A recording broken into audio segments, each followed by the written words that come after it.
Hello everybody, welcome to our channel, our health and wellness. So today we are going to discuss about further part of the chapter pollution of air and water. अब air pollution से इसके आगे क्या effect हो सकते हैं, एक आ जाता है आपका ग्लोबल वार्मिंग। कैसे होती है ग्लोबल वार्मिंग? जो कार्बन डाइऑक्साइड रिलीज होती है by the burning of fossil fuels, ये एक पॉइजनस गैस नहीं है, लेकिन अगर आप एक्सेसिवली यूज़ करते हैं, कोई भी चीज़ का अगर आप एक्सेसिवली इस्तेमाल करते हैं तो वो किसी ना किसी फॉर्म में आपके एनवायरनमेंट आपके लिए हार्मफुल हो सकती है। तो जब आप एक्सेसिव यूज़ करते हैं फॉसिल फ्यूल्स का, तो आपके एटमॉस्फेयर में कार्बन डाइऑक्साइड का कंसनट्रेशन बढ़ जाता है, तो इससे एक ग्रीन हाउस इफेक्ट क्रिएट हो जाता है। अब ये क्या होता है? ऐसा फिनोमिना जिसमें अर्थ का एटमॉस्फेयर सोलर रेडिएशन को ट्रैप करता है। ट्रैप कैसे करता है? Due to the presence of gases like carbon dioxide, water vapour, chlorofluorocarbons या फिर मीथेन। इसको हम ग्रीन हाउस इफेक्ट कहते हैं।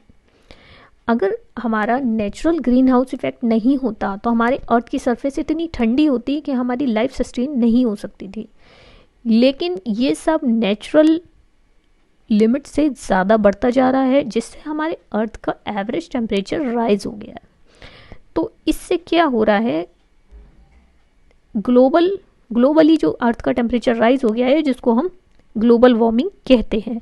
अब इसके क्या इफ़ेक्ट्स हो सकते हैं? ग्लोबल वार्मिंग के क्या इफ़ेक्ट हो सकते हैं? एक तो आपका क्लाइमेट चेंज हो सकता है। जब सर्दी होनी चाहिए तो सर्दी नहीं आएंगी, जब गर्मी होनी चाहिए तो गर्मी नहीं आएंगी। नेक्स्ट आपका रेनफॉल पैटर्न चेंज हो सकता है। जब रेनफॉल होनी चाहिए तब रेनफॉल नहीं होती। अब रेनफॉल पे हमारे देश का एग्रीकल्चर बहुत डिपेंड करता है, लेकिन जब रेनफॉल नहीं होगी तो हमारे देश का जो किसान है उसके थ्रू जो इकोनॉमी आती है या जो हमारे देश का एग्रीकल्चर है वो काफ़ी अफेक्ट होगा। सब्जियों की पैदावार इफ़ेक्ट होगी, अनाज की पैदावार अफेक्ट होगी। तो इस सब से काफ़ी चेंजेस आ सकते हैं। आपका प्रोडक्शन ऑफ फूड डिक्लाइन कर जाएगा। नेक्स्ट रहता है आपका जो पोलर एरियाज़ हैं, जो आपके नॉर्थ पोल साउथ पोल हैं, वहाँ पर आइस मेल्ट हो जाएगी और वो आइस मेल्ट होके वाटर लेवल राइज कर देगी, और इसका सबसे ज़्यादा असर पड़ेगा समुद्री इलाकों पर। जो समुद्र के पास इलाके हैं वहाँ पर वाटर लेवल राइज कर जाएगा, और जो कोस्ट के पास एरिया होते हैं वो सबमर्ज्ड हो सकते हैं। नेक्स्ट रहता है आपका एयर पोल्यूशन आपके ओजोन लेयर का भी डिप्लीशन कर सकता है।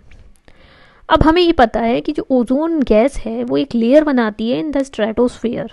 जो हमारी एटमॉस्फेयर की एक लेयर है स्ट्रेटोस्फीयर, वहाँ पर एक लेयर है ओजोन लेयर। इसका फंक्शन ये होता है कि जो सन से अर्थ की तरफ अल्ट्रावायलेट रेडिएशंस आते हैं उसको प्रिवेंट कर देती है। अब जो क्लोरोफ्लोरोकार्बन्स हैं, जो कि हम रेफ्रिजरेटर्स, स्प्रेज या फिर एयर कंडीशनर में यूज़ करते हैं, वो एयर में जब रिलीज़ होते हैं तो हमारे जो स्ट्रेटोस्फीयर की ओजोन लेयर है वो डैमेज हो जाती है। तो ओजोन लेयर जब डैमेज होगी तो उसके क्या इफ़ेक्ट हो सकते हैं ये जानते हैं। तो जब ओजोन लेयर आपकी डिप्लीट होगी तो हार्मफुल अल्ट्रावायलेट रेडिएशंस अर्थ पर आएंगे और ह्यूमन बींग्स में कुछ डिजीज़ कॉज कर सकते हैं, जैसे आईसाइट इफेक्ट कर सकते हैं, कैटरेक्ट के केसेस इंक्रीज़ होंगे, स्किन कैंसर के केसेस इंक्रीज़ हो सकते हैं। इससे हमारे जो जीन्स हैं उनमें म्यूटेशन होने के चांसेस रहते हैं। जो हार्मफुल अल्ट्रावायलेट रेडिएशंस हैं, ये तो इंसानों की बात हो गई, लेकिन जानवरों में भी इस तरह के इफ़ेक्ट्स आते हैं। जो डेवलपमेंटल स्टेजेस होती हैं आपके एनिमल्स की, उनमें भी ये सब प्रॉब्लम्स आ सकती है, म्यूटेशंस हो सकते हैं। अब हम इसको प्रिवेंट कैसे कर सकते हैं, कंट्रोल कैसे कर सकते हैं एयर पोल्यूशन को? तो हमें एक तो इको फ्रेंडली फ्यूल्स यूज़ करने चाहिए, जैसे सीएनजी है, कंप्रेस्ड नेचुरल गैस है, हमारे बसेस में, व्हीकल्स में, ट्रक्स में यूज़ कर सकते हैं।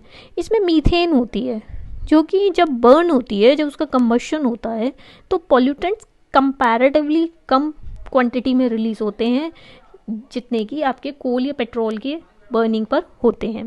दूसरा आ जाता है आपको अनलेडेड पेट्रोल यूज़ करना चाहिए ऑटोमोबाइल्स में। इससे एयर पोल्यूशन कुछ क्वांटिटी में कम होगा और टॉक्सिक लेड बर्निंग पर रिलीज़ नहीं होगा।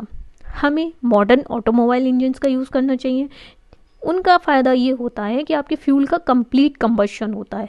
हमें पता है कुछ गैसेस ऐसे हैं जो इनकम्प्लीट कंबशन की वजह से प्रोड्यूस होते हैं, जैसे कार्बन मोनोऑक्साइड या स्मोक।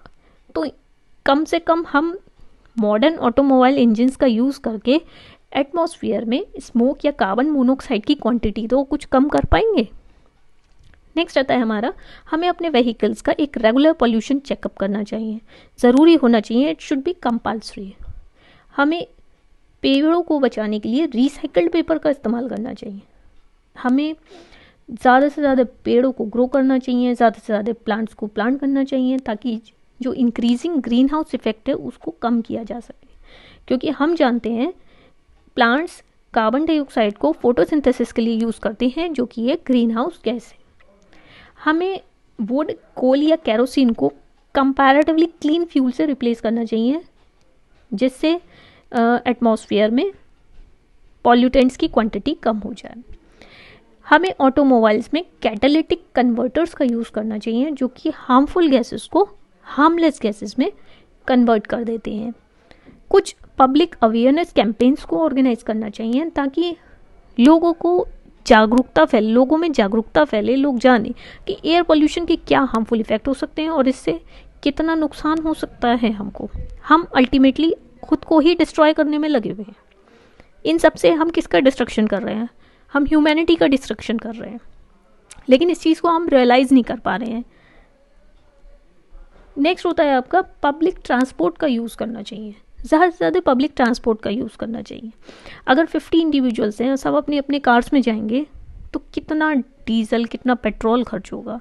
और अगर आप पब्लिक ट्रांसपोर्ट यूज़ करते हैं तो एक ही बस में सभी 50 लोग चले जाएंगे, 50 इंडिविजुअल्स चले जाएंगे, और कंपैरेटिवली आपका जो फ्यूल है वो कम खर्च होगा और ग्रीन हाउस गैसेस का रिलीज कम होगा, कंपैरेटिवली एयर पोल्यूशन भी कम हो जाएगा। हमें लेस पोल्यूटिंग एनर्जी रिसोर्सेज का भी इस्तेमाल करना चाहिए, जैसे आपके विंड एनर्जी हो जाता है, सोलर एनर्जी है, हाइड्रोस्टैटिक एनर्जी है, हाइड्रो इलेक्ट्रिक एनर्जी है। So that's all for today, thank you so much.